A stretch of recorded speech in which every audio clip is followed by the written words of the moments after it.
जो सुरक्षा की व्यवस्था है इसको देखने के लिए गए थे, इसको रिव्यू करने के लिए गए थे और उन्होंने वहां कहा कि आतंकवाद पर विजय प्राप्त हुई है। ये 2 हफ्ते पहले है। 3 महीने बाद JNK के गवर्नर साहब एक आम इंटरव्यू में ऐसे ही चलते चलते कह देते हैं कि हाँ, बैसारन वैली में बहुत लापरवाही हुई और इसके लिए मैं जिम्मेदारी लेता हूं। ऐसे ही चलते चलते, और वो बात होती है, खत्म भी वहां होती है और वहीं खत्म हो जाती है। उनसे जिम्मेदारी ली भी नहीं जाती, कोई सवाल नहीं उठाता, कोई जवाब नहीं देता। अध्यक्ष महोदय, उस हमले की जिम्मेदारी एक आतंकवादी गुट जिसका नाम TRF है थोड़े दिनों बाद लेती है। कौन है ये TRF?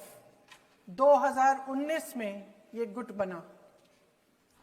2020 में इसने कश्मीर में आतंकवाद का काम शुरू कर दिया और अप्रैल 2020 से लेकर 22 अप्रैल 2025 तक इन्होंने 25 आतंकवादी हमले किए। गृह मंत्री महोदय ने जब UPA सरकार के समय के आतंकवादी हमले गिने तो लगभग 25 गिनवाए थे अभी अपने भाषण में।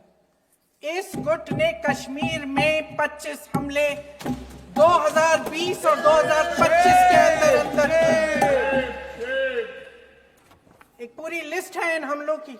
मेरे पास इतना समय नहीं है इसलिए मैं एक एक को नहीं पढ़ना चाहती, लेकिन मैं इतना कहूंगी कि इनमें रियासी का हमला भी था 2024 का, जिसमें 9 लोग मारे गए और 41 लोग घायल हुए। कुल मिलाकर 2020 से लेकर 22 अप्रैल 2025 तक TRF ने 41 सेना और सुरक्षा कर्मियों की हत्या की, 27 सिविलियन की हत्या की और 54 लोगों को घायल किया था। भारत सरकार ने TRF को आतंकवादी संगठन का दर्जा कब दिया? 2020 में दिया, 2021 में दिया, 2022 में दिया, 2023 में दिया। 3 साल बाद, 3 सालों के लिए ये आतंकवादी गतिविधियां कर रहे हैं और आप इनको आतंकवादी संगठन तब कहते हैं 2023 में। इसकी क्या वजह थी? ये सब सरकार के संज्ञान में था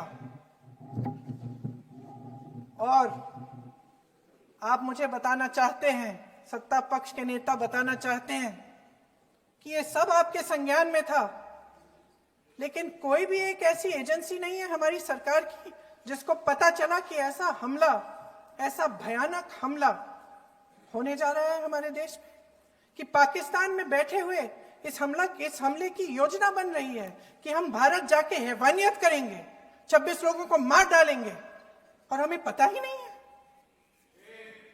क्या ये हमारी एजेंसियों की विफलता है कि नहीं है? ये बहुत बड़ी विफलता है, ये एक बहुत बड़ी विफलता है। जानते थे कि ये गुट है, जानते थे कि 5 सालों से ये आतंकवादी हमले कर रहा है, अध्यापकों को मारा, आर्मी के बड़े बड़े अफसरों को मारा, आम जनता को मार डाला, पुलिस वालों को मार डाला, और आप इन पे निगरानी नहीं रख रहे थे। और ये जो एजेंसियां हैं इनकी जिम्मेदारी कौन लेगा? क्या IB चीफ ने अपना इस्तीफा दिया? क्या किसी ने इस्तीफा दिया? गृह मंत्री जी के कार्य क्षेत्र में आता है इंटेलिजेंस ब्यूरो। क्या गृह मंत्री जी ने इस्तीफा दिया? इस्तीफा छोड़िए, जिम्मेदारी ली।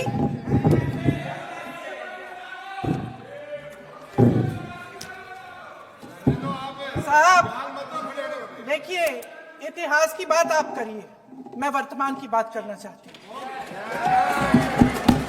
आपको तो एक बहाना चाहिए, आपको तो एक बहाना चाहिए। पूरे परिवार का नाम गिनवा देते हैं। अरे अपनी जिम्मेदारी खुद लीजिए। 11 सालों के लिए तो सत्ता में आप हैं।